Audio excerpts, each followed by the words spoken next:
ऐसे शख्सियत के घर जो देश के राष्ट्रपति बनने जा रहे हैं। जी हां, हम बात कर रहे हैं प्रणब मुखर्जी की। प्रणब मुखर्जी ने अपने जीवन का सफर इसी रास्ते से शुरू किया था।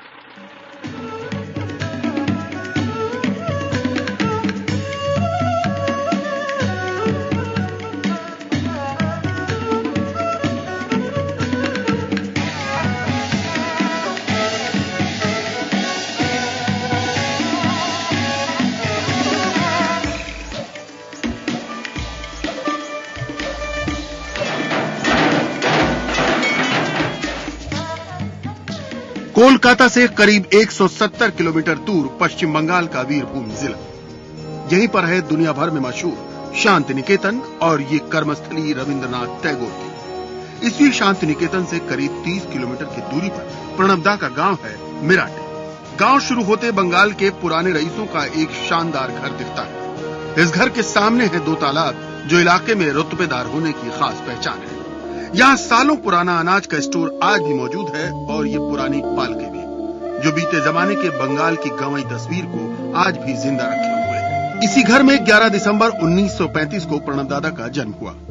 पिता कामदा किंकर मुखोपाध्याय स्वतंत्रता सेनानी और टीचर थे। सो प्रणबदा को भी परिवार से ऐसे संस्कार मिले जिसने उन्हें लीडर बनना सिखाया। वीरभूम जिले के मिराटी गांव के इसी घर में प्रणब मुखर्जी का बचपन बीता है। वो इसी घर में चलना सीखे हैं। यादगार के तौर पर इस घर में छोटे मोटे बदलाव जरूर किए गए हैं, वरना सब कुछ पुरानी यादों को ताजा करता है। कांग्रेस के संकट मोचक कहे जाने वाले प्रणब मुखर्जी के घर लोगों को शुरू से ही लगता था कि वो कुछ ऐसा करेंगे जो सामान्य व्यक्ति नहीं करता। प्रणबदा का जन्म एक पिछड़े गांव में हुआ, लेकिन गांव का पिछड़ापन उन पर कभी भारी नहीं पड़ा। प्रणब दादा की बहन का कहना है कि वो शुरू से ही जिस काम में लग जाते उसे पूरा करके ही मानते थे।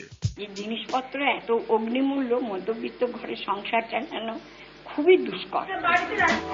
कहावत है कि होनहार वीरवान के होठ चीखने पात। दादा को लेकर भी इस छोटे से गांव के लोग कुछ ऐसा ही कहते हैं। पड़ोसी याद करते हैं और कहते हैं कि दादा शुरू से ही सबसे अलग थे। हमारा गांव का स्कूल में तरह था, इतना ऊंचू जायदा पर गया था वो। हमारा गांव का आसपास बाजू में सब तो अच्छा बात है, ये राष्ट्रपति होना चाहिए।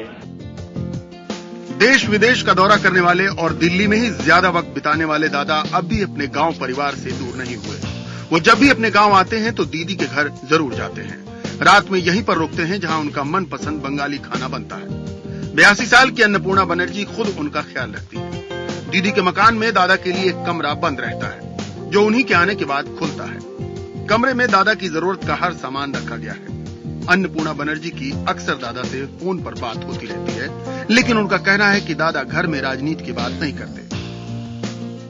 राजनीति নিয়ে কোনো আলোচনা হয় না। ও যে 4টে দিন থাকে দিনে সময় পায় না।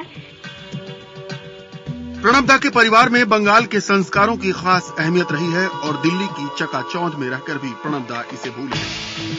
अपने पुरखों की पहचान पुराने घर को बचाए रखने के लिए उन्होंने पूरा ध्यान दिया और आज भी जब मौका मिलता है इस घर में कुछ पल जरूर बिताते हैं। घर चूंकि बहुत पुराना हो चुका है, इसलिए समय समय पर इसकी मरम्मत कराते रहते हैं। कुछ हिस्सों को तो सीमेंटेड कर दिया गया है, लेकिन आज भी कमरे की जमीन मिट्टी की है। दादा कुल 7 भाई बहन थे। बड़े भाई का निधन हो गया। परिवार बढ़ने के साथ ही बाद में पुराने घर के सामने नया मकान बनाया गया, जिसमें इस समय उनके यहाँ काम करने वाले लोग रहते हैं। घर में ही पुराना मंदिर है जहाँ हर साल दुर्गा पूजा का आयोजन होता है और दादा इस पूजा में जरूर शिरकत करते हैं।